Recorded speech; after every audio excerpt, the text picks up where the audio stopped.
Shalom teman-teman. Sebelum kita memulai ataupun mengakhiri aktivitas pada hari ini, marilah kita meluangkan sedikit waktu kita untuk merenungkan firman Tuhan. Sebelum merenungkan firman Tuhan, marilah kita bersatu dalam doa. Tuhan, kami memuji dan bersyukur kepadamu. Pada hari ini kami masih bisa berkumpul di rumah-Mu yang kudus. Tuhan, saat ini kami hendak mendengarkan firman-Mu. Berilah pengetahuan dan bimbinglah hamba-Mu ini, agar apa yang Kau firmankan dapat bekerja sesuai kehendak-Mu. Buat kami jemaat-Mu, bukalah hati dan pikiran kami untuk mendengar dan menerima firman-Mu. Kiranya firman-Mu ini dapat menjadi berkat bagi kami. Berbicaralah ya Tuhan, kami sudah siap menerima firman-Mu. Amin. Baik teman-teman, untuk tema yang akan saya ambil pada hari ini adalah learn more, do more, dan talk more. Untuk Alkitab yang akan kita buka pada hari ini ada di Ezra 7 ayat 1 sampai 28a. Tetapi saya tidak akan membacanya, saya akan langsung menjelaskan. Saya akan membahas tentang aspek kehidupan di sini ya. Jadi gini teman-teman, pasti teman-teman itu di lingkungan sekitar pasti ada yang namanya ekstrim kiri atau kalau enggak itu ekstrim kanan. Dalam kekristenan pun juga ada kok. Ada yang berkata kita nggak perlu belajar Alkitab secara mendalam. Yang penting itu kita sudah berbuat baik. Tapi sebaliknya, ada yang memahami Alkitab banget, namun perbuatannya itu berseberangan dengan ajaran yang telah diajarkan Allah kepada kita.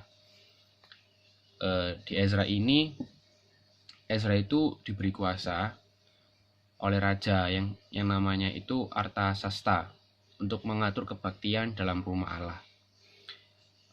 Penunjukan Ezra ini tentu nggak semena-mena ya teman-teman.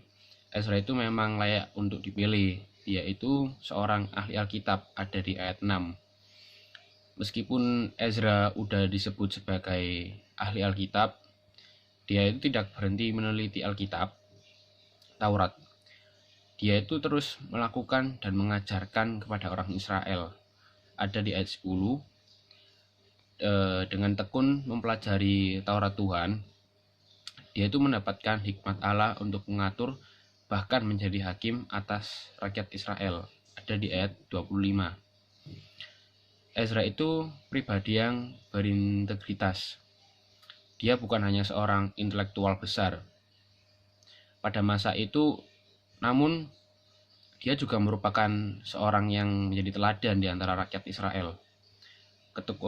Ketekunan Ezra ini mempelajari Taurat Tuhan juga menjadi teladan bagi setiap kita, agar kita ini tidak jatuh seperti yang saya bilang tadi di ekstrim kiri ataupun ekstrim kanan. Di sini ada ungkapan talk less, do more. Namun sepertinya buat kita kehidupan anak-anak Tuhan, ungkapan yang lebih tepat itu learn more, do more, dan talk more. Ketiga hal ini tuh saling berkaitan teman-teman. Kita harus belajar lebih banyak mengenai Alkitab agar kita tuh juga bisa memahami kebenaran secara utuh dan kita bisa melakukannya dengan tepat. Tanpa ketiga hal tersebut itu kita cuma jadi anak Tuhan yang gak seimbang, bahkan bisa jatuh ke dalam ekstrim kiri ataupun kanan.